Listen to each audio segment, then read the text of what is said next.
Taktika ni VP Sara Duterte, hindi mabasa-basa ng mga kritiko. Mistulang bumigay si Vice President Sara Duterte sa panawagan ng taumbayan laban sa confidential funds na kanyang hinihingi sa Kongreso. Sa deliberasyon ng Senate Committee, sinabi ni Senador Sonny Angara na hindi na isinusulong ni Duterte ang hinihingi nitong 500 million confidential fund sa OVP at 150 million para sa Department of Education. Mga kababayan, ano ang inyong masasabi sa desisyon ni VP Sara Duterte? Huwag kalimutan mag-iwan ng komento. Your Honor, actually, we're in receipt of a statement from the Vice President we discussed earlier. And according to her, the OVP can only propose a budget to support the safe implementation of its PAPs or programs, activities and programs to alleviate poverty and promote the general welfare of each and every Filipino family. Nonetheless, they will no longer pursue the CIF or CF. And the reason why is because it is seen to be divisive, and as the Vice President, she swore an oath to keep the country peaceful and strong. Sabi sa Office of the Vice President, ang Office of the Vice President ay maaari lamang magmungkahi ng kaukulan o karapat-dapat na budget para sa maayos na implementasyon ng mga proyekto laban sa kahirapan at mga programa na magkakaguyod ng kapakanan ng bawat pamilyang Pilipino.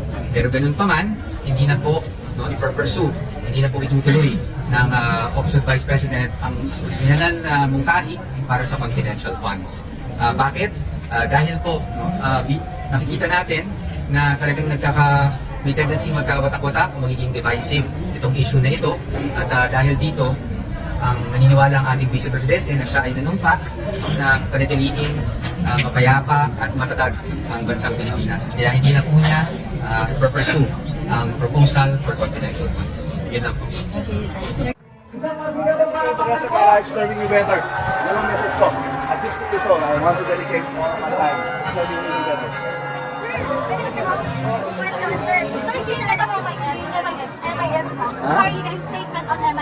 I think it's already done. The IRR is already done. So I think they're right now organizing the board. So I think that's a very, very great step forward.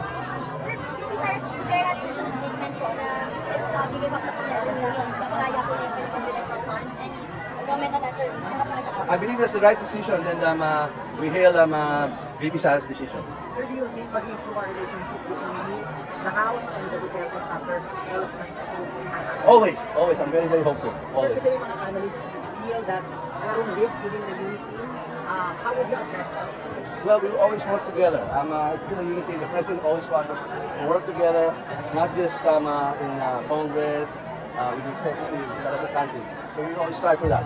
As I always say, there will always be differences, but we will always work towards resolving those differences for the service of the people. That is our primordial concern. But we will band together and unite as one for the service of the people. Of course. Dahil po birthday sticker party ngayon. Bago po matapos ito, ano po yung mga priority pag-ipasa ng Kamara? Bago matapos ito, ano po yung priority pag-ipasa ng Kamara? Yung mas one of priorities pa rin. Pero mukhang hanggang Pasko, baka we'll finish 6 more. Pero we're almost done.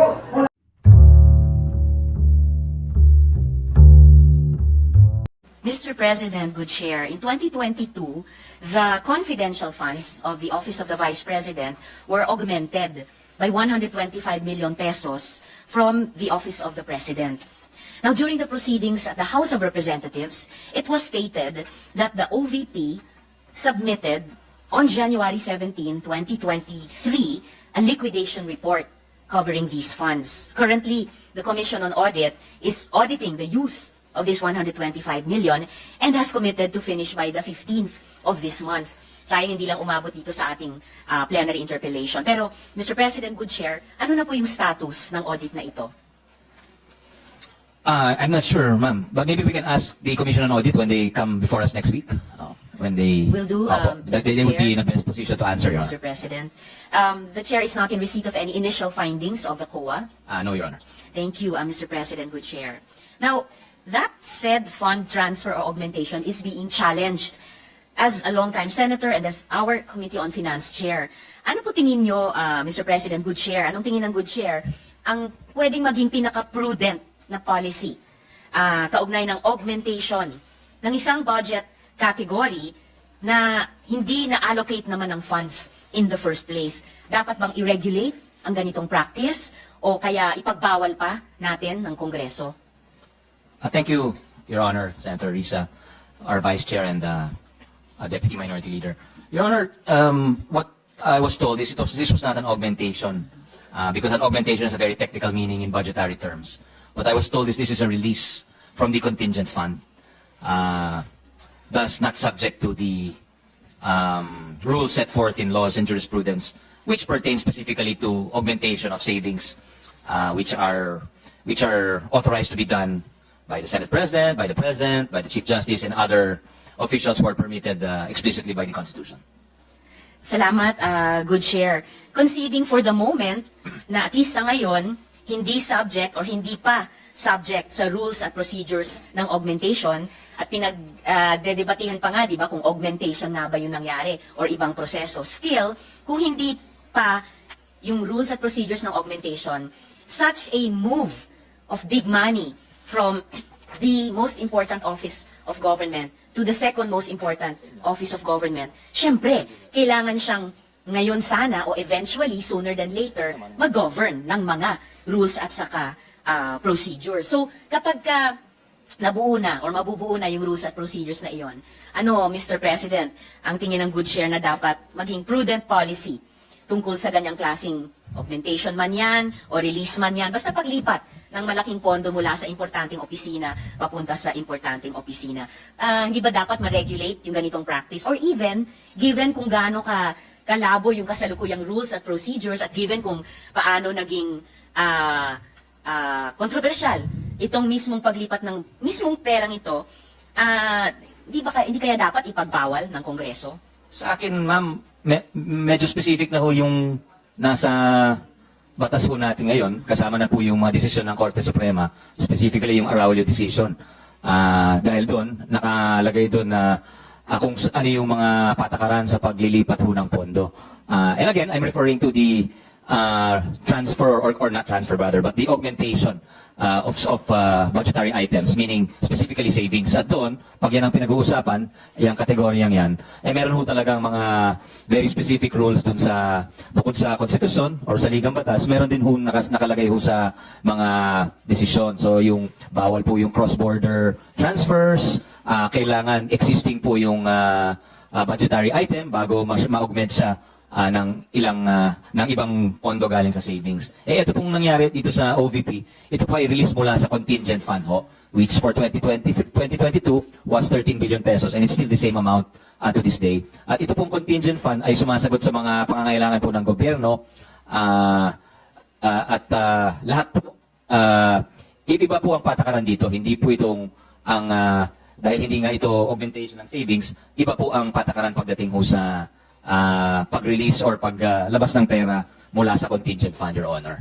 Salamat, Mr. President, good sponsor. Kaya nga, interesante at tingin ko rin po importante yung sinimula nating pag-usapan kahapon na simula dun sa kasalukuyang special provision tungkol sa contingent fund na nagpapayag at nagbabawal din sa mga specific kinds of releases. Nagbabawal halimbawa sa paggamit ng contingent fund para sa motor vehicles. Kaya po binuksan ko na rin kahapon, Mr. President, good sponsor, yung posibleng at the proper time pag-amyenda na ipagbawal din mula sa contingent fund ang pag-augment or ang pag-release o paglipat patungo sa CIF ng ibang opisina. At kaya lalo din, Mr. President, good sponsor, yung diskusyon nga natin ay magiging very timely at the appropriate time. Siguro, Mr. President, good sponsor, yung susunod na punto ko, pwede po bang mag-provide ang good share ng mga kahit general details kung paano yung 125 million na iyon ay ginastos, no? Considering yung said amount ay in-expend sa loob ng 11 araw. Malay natin, may election dito, best practices ng OVP na yung ibang mga ahensya gamit ito pwedeng pagandahin yung kanilang absorptive capacity considering na yung underspending. Gaya ng sinimula nating pag-usapan kahapon, major problem pa rin, no? Tulad sa ating diskusyon sa interpellation kahapon. At ito po yung akibat po nung pag-implement nung yung safe implementation of the programs, activities, and projects of the Office of the Vice President to alleviate poverty and promote the general welfare. At nakita natin nung sa komite, Your Honor, napakarami pong program ang OVP, from libreng sakay, yung pagbubukas po ng maraming satellite office, yung pagbibigay po ng tulong sa libing, sa paggamot, napakarami po. There's so many services that were provided by the OVP, Your Honor. So ibig sabihin, Mr. President, good sponsor, yung 125 million ginastos sa 11 araw o on average mga 11.3 million a day ay ginamit lahat yan para lang ligtas na maimplementa ang mga libreng sakay o paghahanda para magbukas ng satellite offices o magpalibing, magpagamot na itong lahat yung pagsisiguro ng kaligtasan nito, yan ay umabot sa on average 11.3 million pesos a day, Mr. President? Yung 11 days, yun po yung period of disbursement ng pera ho. But if you include the period for obligation, it was actually 19 days. And if we look at the services performed or the use of the funds, goes beyond actually the 11 or whether there's 11 days or 19 days. 19 days pertaining to the period from when the SARO was issued, which allows the agency to obligate the funds to the day it's finally paid for, where the services or any contracts are paid for, and thus the cash is considered disbursed.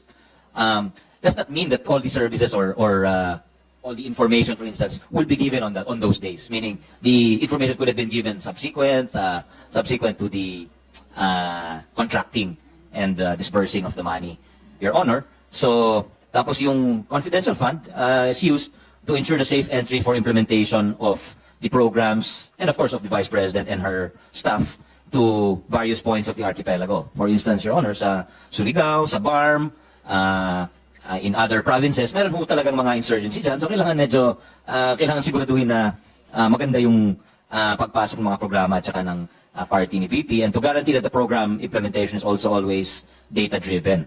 So thus, the OVP was able to enter several geographically isolated and disadvantaged areas. For instance, in San Remigio, where they distributed pagbabago bags, school supplies, and dental kits to grade 1 and grade 4 school children in 33 barangays.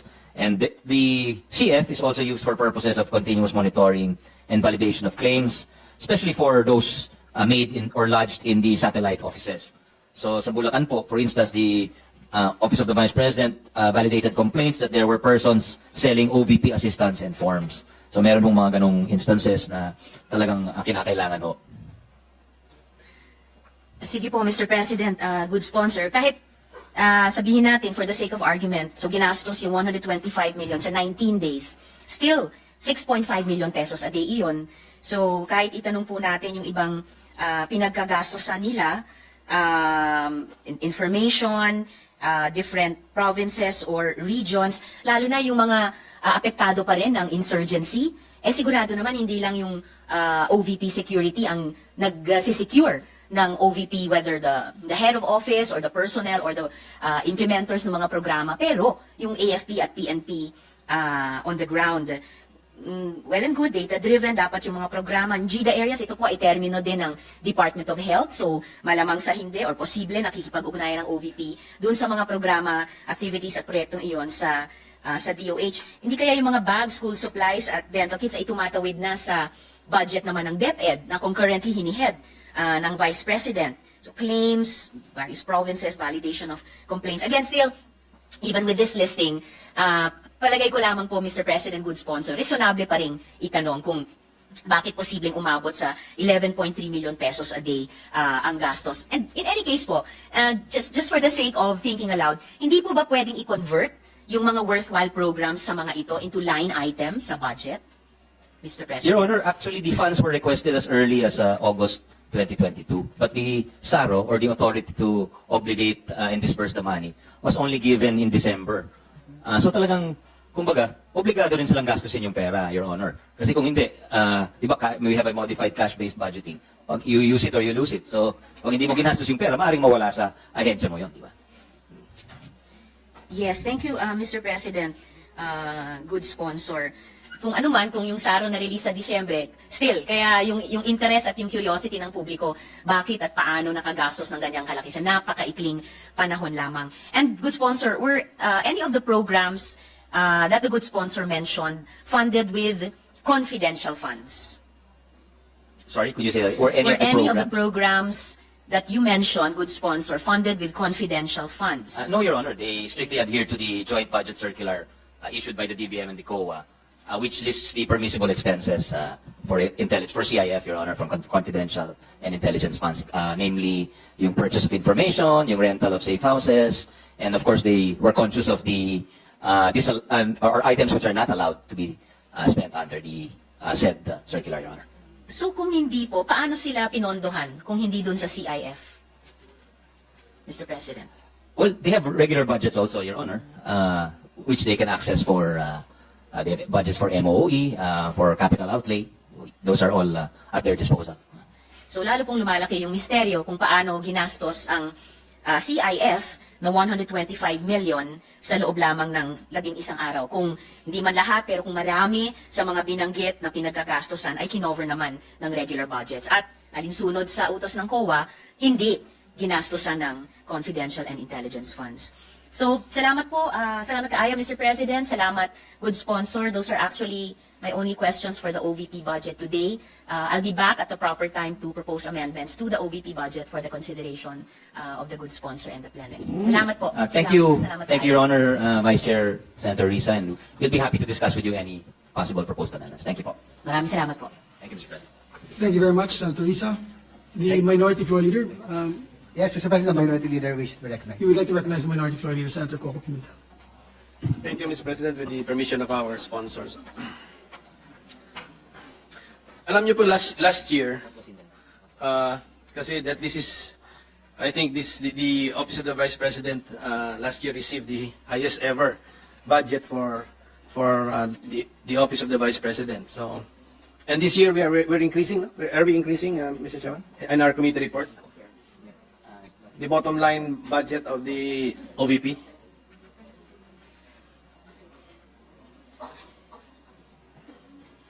For 2024, it's increased by 30.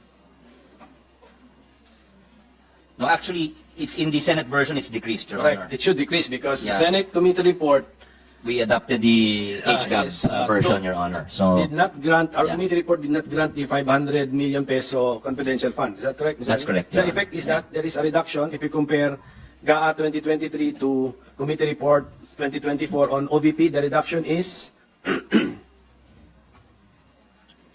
500.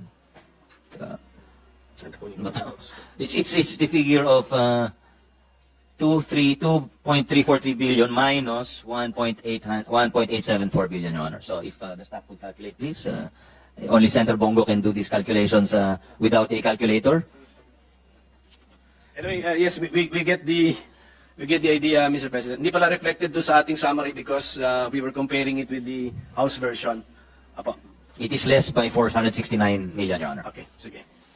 So that means we remove 500 and some other items increase siguro most likely, Mr. Chairman, if you can tell us which ones. Kasi by 30 million may nag-increase. It may be the automatic appropriations. Sweldo.